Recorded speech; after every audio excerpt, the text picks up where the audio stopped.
tarde, meus irmãos. Nesse domingo, dia 26 de abril, iniciamos mais uma transmissão das palestras da Casa Espírita Fraternidade.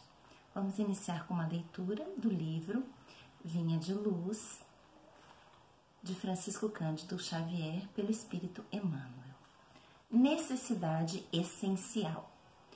Mas eu roguei por ti, para que a tua fé não desfaleça. Jesus em Lucas, capítulo 22, versículo 32. Justo destacar que Jesus, ciente de que Simão permanecia no mundo em que imperam as vantagens de caráter material, não intercedesse junto ao Pai, a fim de que não lhe faltassem recursos físicos, tais como a satisfação do corpo, a remuneração substanciosa ou a consideração social. Declara o mestre haver pedido ao Supremo Senhor para que em Pedro não se enfraqueça o dom da fé. Salientou assim o Cristo a necessidade essencial da criatura humana no que se refere à confiança em Deus, num círculo de lutas onde todos os benefícios visíveis estão sujeitos à transformação e à morte. Testemunhava que, de todas as realizações sublimes do homem atual, a fé viva e ativa é a das mais difíceis de serem consolidadas. Reconhecia que a segurança espiritual dos companheiros terrestres não é obra de alguns dias, porque pequeninos acontecimentos podem interrompê-la, feri-la, adiá-la. A ingratidão de um amigo, um gesto impensado, a incompreensão de alguém, uma insignificante dificuldade pode prejudicar-lhe o desenvolvimento. Em plena oficina humana, portanto, é imprescindível que reconheças a transitoriedade de todos os bens transferíveis que te cercam. Mobiliza-os sempre, atendendo aos superiores desígnios da fraternidade, que nos ensinam a amar-nos uns aos outros com fidelidade e devotamento. Convence-te, porém, de que a fé viva na vitória final do Espírito Eterno é o óleo divino que nos sustenta a luz para a divina ascensão. Neste momento, oramos a Deus nosso Pai, a Jesus nosso Mestre, com as bênçãos da espiritualidade amiga, para que possamos refletir nas mensagens, nas passagens evangélicas, de modo a sensibilizar os nossos corações na tarefa do bem, hoje e sempre. Se conosco, Senhor, muito obrigada, assim seja. Bem, meus caros, neste mês estamos com palestras especiais da temática de Humberto de Campos, que é o mentor da nossa casa, o mentor espiritual da Fraternidade. E cabe-nos hoje apresentar um conto que está no livro Pontos e Contos, chamado Súplica Final. É um livro que foi editado em 1950, mas observa-se a atualidade das orientações. Então vamos lá ao texto de Súplica Final.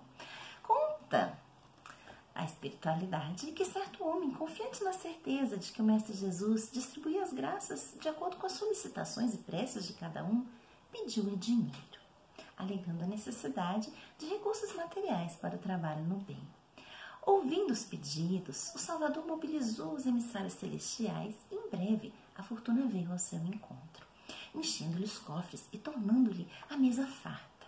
Entretanto, diante do dinheiro, evidentemente que multiplicaram-se as preocupações para que ele pudesse cuidar, né, desses valores, da riqueza material. E dessa forma, aos poucos, ele foi se afastando, se distanciando da família, perdendo a esposa e os filhos, que tornaram-se iludidos com a vida fácil, afastando-se. Ele percebeu que a fartura do dinheiro atrapalhava sua caminhada para o Cristo. Em oração, pediu a Jesus que lhe desse a autoridade, o poder de mando, visto que era muito difícil tratar com dinheiro. Assim, dessa forma, se aproximaria mais do Cristo. O Senhor acolheu-lhe a súplica e orientou seus mensageiros espirituais que facilitassem esta desejada aquisição. Quase que de imediato, ele foi levado a uma alta posição administrativa. Porém, não tendo a experiência, viu-se envolvido em pouco tempo com calúnias, difamações, com as dificuldades e adversidades, se sentindo odiado e incompreendido. Ele movimentava esses elevados patrimônios materiais, mas se perdia nos patrimônios espirituais. Frustrado, tristonho, tornou a implorar orar, pedindo ao Senhor Jesus dons espirituais, no que foi recebido a sua súplica, e o mestre concedeu-lhe o dom da cura, entregando-se o homem ao trabalho. Mas, dentro de alguns dias, enormes fileiras de necessitados batiam-lhe à porta. Tornou-se popular e, dessa forma, o seu tempo ficou escasso, até mesmo para alimentar-se. Sem a preparação devida para esse trabalho delicado, logo após alguns meses ele encontrou-se extremamente extenuado fisicamente, cansado de fato e não conseguindo dar seguimento a esse atendimento. Sentia-se muito constrangido, ferido e magoado quando não conseguia fazer os atendimentos e recebia críticas. Descontrolou-se, renegou o dom que o céu lhe emprestara e novamente fez outra súplica ao Mestre Jesus. Registrando-lhe o pedido da prece, o Mestre mais uma vez o atendeu. O discípulo foi conduzido à penúria, porque ele chorou implorando a pobreza e a obscuridade. Desejava ser um trabalhador anônimo. O Mestre conduziu a penúria e, sem esses recursos, a enfermidade foi visitando, foi perdendo as condições de saúde, os negócios desandaram, então sumiram-se os amigos, apareceram os credores e as dívidas também. Sozinho, desamparado, ele se viu inapto para aquela provação. Foi julgado à conta de outros como imprevidente, relapso, incapaz de cuidar da sua própria subsistência. E em vão tentava colaborar com as obras edificantes, aposto que ninguém mais confiava nele, era considerado relaxado, dissipador. Então, a impaciência, a revolta, a mágoa começou a rondar seu coração. Surpreendia-se irado, infeliz, de modo que, mais uma vez, ele implorou ao Senhor, dizendo assim: Mestre amado, eu sei que abres a porta sempre que bato confiante, mas em verdade, Senhor, eu desconheço a essência dos meus próprios desejos. Reconheço agora que dispensas a riqueza, o poder, a glória dos teus dons, conforme nossos méritos e necessidades. Conheces cada um de nós e avalias com muita sabedoria as nossas necessidades. Não dás, Senhor, o benefício da lágrima para um coração endurecido, como também não deixas o cetro da direção, a pobreza absoluta, para quem não sabe aproveitar o sofrimento. Não permites que a riqueza se demore na casa dos insensatos. Ah, Senhor, rogou o homem, silencia os pedidos da minha ignorância, para que eu não te peça aquilo que não preciso. Modifica, Senhor, a minha vontade, para que os meus desejos concordem com os teus desígnios. Até hoje tenho sido eu cego. Não me negues a tua misericórdia. Faze, Senhor, com que eu veja. O mestre ouviu-lhe a rogativa, mas dessa vez não mandou ninguém. Veio ele mesmo ao santuário interior, que é o coração do homem, ao coração do aprendiz. E ele, chorando, o homem, discípulo, sentiu então que alguém lhe falava ao centro da alma. Não era uma voz como as vozes que escutara no mundo. Era um sopro divino nascido no interior do coração, renovando-lhe todo o ser. Extasiado e feliz, reconheceu a presença do Senhor e lhe falou à consciência: de agora em diante permanecerás em mim, como permaneço em ti, e trabalharemos unidos para sempre. Assim finaliza Humberto de Campos este conto, súplica final. E vamos contextualizar um pouquinho até mesmo da história de Humberto de Campos. Humberto de Campos nasceu em Miritiba em 1886, há muito tempo atrás, e desencarnou em 34.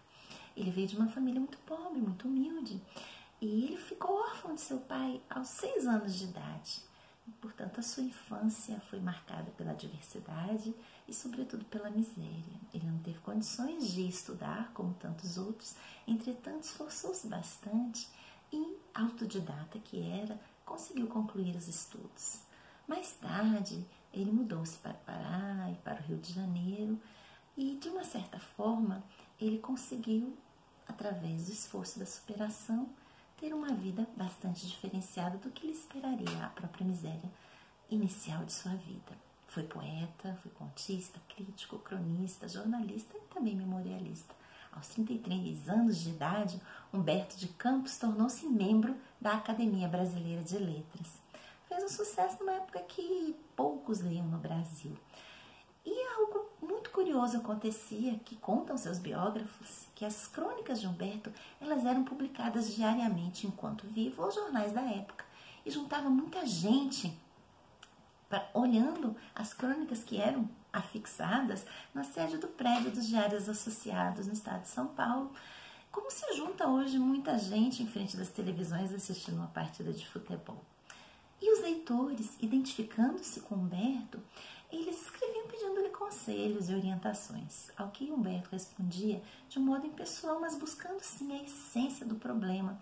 Isso aproximou muito dos leitores.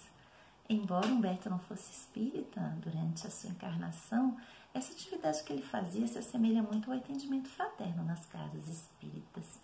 E Humberto, já desencarnado, informava que ele trocava a pena pela enxada do serviço, mas ainda nos brindou com muitos, inúmeros livros onde ele reflete sobre os ensinamentos do mestre, as verdades espirituais e as nossas necessidades interiores de crescimento. Humberto costuma dizer que, num outro livro dele, Contos dessa e da Outra Vida, que os livros eles são de diversos tipos, que existem livros revelações, livros tesouros, livros bálsamos, livros refeições, livros venenos e tantos outros, e que ele escreve sempre buscando, aspirando ser útil a nós encarnados, seja na travessia das pequenas dificuldades, adversidades do dia a dia, como também como resposta a indicações construtivas na escolha dos rumos que devemos tomar. E ele fala que nunca devemos esquecer que Jesus, diante do povo exausto e doente, ele ensinou a verdade, mas ele multiplicou também o pão. E assim como o Mestre Jesus, que tratava e passava as suas orientações, os seus ensinos sublimes por meio das parábolas, também é através das histórias que Humberto de Campos refaz-nos refletir a respeito das verdades espirituais. Então, nesse conto de Humberto de Campos, Súplica Final, fica muito evidente que o protagonista da história, assim como tantas vezes, como nós, muitas das vezes, referia uma constante insatisfação com a situação que vivenciava. Bom, nós também muitas vezes nos encontramos insatisfeitos com a situação atual, com aquilo que vivenciamos, procurando algo diferente. Justamente a não aceitação da cruz ou dos desafios que a vida nos impõe e nos oferece. Quando, na verdade, sabemos que nem toda dor se transfigura em sofrimento, apenas quando nós, assim, e não aceitando, percebemos aquela dor como sofrimento. Mas, na verdade, as dores, os desafios, as adversidades, todas elas necessitam que trabalhemos através da análise, do entendimento, da tomada de decisão e do enfrentamento, se não sereno, mas pelo menos confiante dos problemas que nos vêm, para que eles possam ser superados. E nesse momento a gente traz à mente Sandra Borba, que também trabalhadora do movimento espírita, professora universitária e evangelizadora, no livro chamado Cotidiano em Reflexões Espíritas, ela trabalha alguns contextos, alguns temas que têm muito a ver com o próprio conto de Humberto de Campos, quando ela trata da questão da resiliência, ou seja, da resistência moral diante dos sofrimentos. O termo resiliência, ele é um termo da física, mas tem sido apropriado pelo campo das ciências psicológicas no que diz respeito ao seu significado. A resiliência nada mais é do que a capacidade que muitos seres humanos, alguns seres humanos têm, de se saírem mais fortes das experiências extremamente dolorosas, na direção do seu próprio crescimento espiritual e ainda com repercussões positivas para aqueles que estão próximos ou até mesmo para a sociedade como um todo. Então, assim, a pessoa resiliente, ela não se vitima, ela analisa a situação adversa e se pergunta: o que posso aprender com essa situação? O que eu posso tirar dessa dor para me tornar melhor? Como isso me sensibiliza para ajudar o meu irmão passando por uma situação semelhante? Ou por um irmão que passa pelo enfrentamento que eu já passei? Como reverter de um modo positivo esse sofrimento? Então, na verdade, a resiliência faz com que a gente procure buscar o sentido, buscar a resposta para esse processo nosso de vivência que vai levar ao amadurecimento psicológico e espiritual que nós precisamos estar passando. Porque a dor ensina. A dor ensina prudência, a dor ensina cuidado com as escolhas, a dor ensina a indulgência para com o próximo, e assim nós crescemos como pessoas. Então, começamos a ver, sim, com outros olhos, os fracassos, as doenças, as crises, as perdas, que não são fatos que vão obrigatoriamente comprometer a nossa jornada humana, mas que eles podem sim e devem ser convertidos em oportunidades de crescimento, de aprendizado, de retomada, de redirecionamento, correção de rumos mesmos a níveis mais avançados para as nossas conquistas de valores espirituais que necessitamos tanto. Sandra, nesse livro, nos exemplifica com as personalidades do Evangelho e tantas outras da história, como Maria de Madalena, que após todo o sofrimento, o silêncio, a solidão de sua alma, que encontrando o Mestre na casa de Simão Pedro, ela acorda para a vida e se renova espiritualmente através de uma vida inteira dedicada ao cuidado dos leprosos e é recebida pelo Mestre Jesus no momento do seu desencarne. E nos recorda a história de Pedro, de Simão Pedro, que após negar 3 vezes o Mestre, ele retoma o seu caminho envergonhado, mas que Jesus coloca Simão Pedro, como aquele que vai ser o condutor do aprisco dos primeiros cristãos diante das adversidades, dos conflitos crescentes em Jerusalém. E Pedro se mantém fiel ao Mestre e fiel às suas necessidades e ao seu trabalho. Assim como Paulo de Tarso, que era perseguidor dos cristãos e após o encontro do Mestre, em vez de se perder no remorso, ele imediatamente avalia criticamente a sua trajetória e pergunta, ressignificando a sua vida, as suas decisões anteriores, pergunta ao Mestre: Senhor, que queres que eu faça? E Paulo de Tarso enfrenta a si mesmo e evangelizando-se, evangeliza. Agostinho de Hipona, nosso conhecido Santo Agostinho, que sempre encontramos as mensagens dele no Evangelho, vivia uma dicotomia, o desejo da vida mundana, suas aspirações espirituais, e rumou nessa situação até aproximadamente os 40 anos, quando ele encontra no Evangelho o rumo certo, a rota segura, e tantos outros anônimos e desconhecidos que em momentos de crise, de medo, de fracasso, de angústia, param, meditam e encontram a força em Deus e a força que Deus colocou em nós para que, fortalecidos no Evangelho, elucidados, nós agora pela doutrina, nos sintamos consolados e possamos progredir de fato. Ainda que, como dizia Paulo de Tarso, de joelhos desconjuntados, mas que prossigamos confiantes e rejubilando-se no Senhor, porque o aprendizado do dia a dia vai nos levar a uma reflexão interior, a necessidade do trabalho no bem, na confiança na misericórdia do Pai e, acima de tudo, nos planos que Ele tem para cada um de nós, seus filhos. E, com certeza, os planos de Deus para nós são preciosos e são exatamente aquilo que nós necessitamos. Então, muitas vezes, naquilo que identificamos problemas, da nossa dificuldade de aceitar os desígnios de Deus, aquilo que nos vem como desafio do cotidiano, precisamos compreender que são justamente esses desafios, os tesouros verdadeiros que estão escondidos, aqueles que nós precisamos descobrir, porque são esses desafios que vão trabalhar as necessidades da nossa alma imortal. Precisamos avaliar de fato o que somos e onde que a misericórdia divina nos coloca, relembrando, acima de tudo, que nós somos seres espirituais em uma jornada material, que é transitória, e não que somos seres totalmente físicos. A oportunidade recebida de cada dia é esse tesouro oculto que o Senhor coloca no nosso caminho, para que nós venhamos a desvendá-lo, A narrativa de Humberto de Campos ela é muito interessante porque ela nos mostra que somente quando temos a aceitação da vontade divina diante da vida é que a gente consegue se identificar com aquilo que precisamos fazer.